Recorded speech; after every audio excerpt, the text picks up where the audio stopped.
جیسے ہی حضرت عثمان رضی اللہ تعالی عنہ مسلمانوں کے تیسرا خلیفہ بنے، مسلمانوں کے آپس میں ایک ایسی بحث شروع ہو گئی جس میں کہ پہلی بار پورے امت مسلمہ کا ڈوبنے کا خطرہ تھا، کیونکہ یہ بحث اور کسی بات پر نہیں تھی بلکہ دنیا کے سب سے بڑی کتاب پر تھی، قرآن۔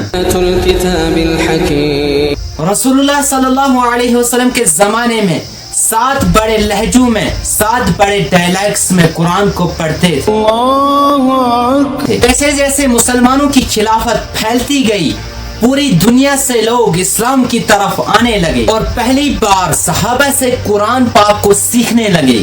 لیکن اب مسئلہ یہ تھا، یہ نئے مسلمان صحابہ سے 7 الگ الگ لہجوں میں قرآن پاک کو سیکھنے لگے، جو کہ پہلا کوئی بڑا مسئلہ نہیں تھا، لیکن آہستہ آہستہ کچھ نئے لوگ اپنے لہجے کو صحیح کہنے لگے اور دوسرے کے لہجے کو غلط۔ حالات اتنے خراب ہوئے کہ کچھ نئے مسلمان ایک دوسرے کو کافر کہنے لگے۔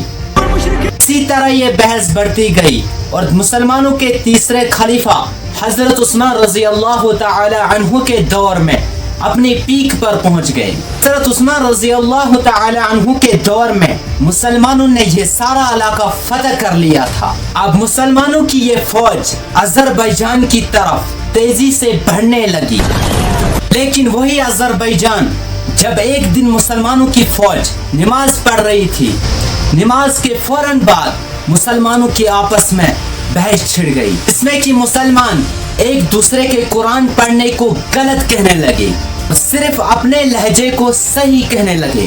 بحث اتنی بڑھ گئی، اب لگنے لگا تھا کہ مسلمان ایک دوسرے کے خلاف تلواریں نکالنے لگیں گے، لیکن مسلمانوں کی اس فوج میں ایک بڑے صحابی موجود تھے، حضرت بن یمان رضی اللہ تعالی عنہ۔ جب انہوں نے مسلمانوں کو اس طرح سے لڑتے دیکھا، اس طرح کی بحث دیکھی، تو وہ ڈرنے لگے کہیں مسلمان فرقوں میں نہ بٹ جائیں۔ کوئی جنگ کو چھوڑ کر حضرت عثمان رضی اللہ تعالی عنہ کی طرف روانہ ہو گئے۔ مدینہ پہنچتے ہی اپنے گھر میں نہیں گئے، سیدھا حضرت عثمان رضی اللہ تعالی عنہ کے پاس گئے اور کہنے لگے، یا امیر المومنین، اس سے پہلے کہ مسلمان یہودیوں اور کرسچن میں ڈیوائیڈ نہ ہو جائے، آپ اس پورے امت مسلمہ کو ڈوبنے سے بچا لو۔ دنیا میں 4 بڑی آسمانی کتابیں، تورات، زبور اور انجیل اور قرآن۔ کتاب تورات مسلمانوں کے ایک بڑے پیغمبر حضرت موسیٰ علیہ السلام پر نازل ہوئی ہے۔ دوسری کتاب زبور حضرت علیہ السلام پر نازل ہوئی ہے، اور تیسری کتاب اللہ کے ایک بہت بڑے پیغمبر پر نازل ہوئی ہے، حضرت عیسیٰ علیہ السلام پر۔ انجیل، زبور، انجیل جب اس دنیا سے غائب ہوئی تو اللہ نے ایک بڑی کتاب نازل کی، قرآن۔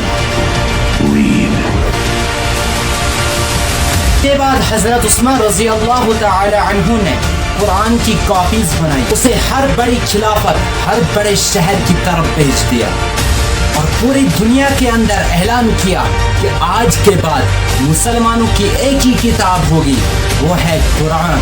حضرت عثمان رضی اللہ تعالی عنہ کے اس قرآن کو بلینز مسلمان قرآن پاک کو پڑھتے ہیں۔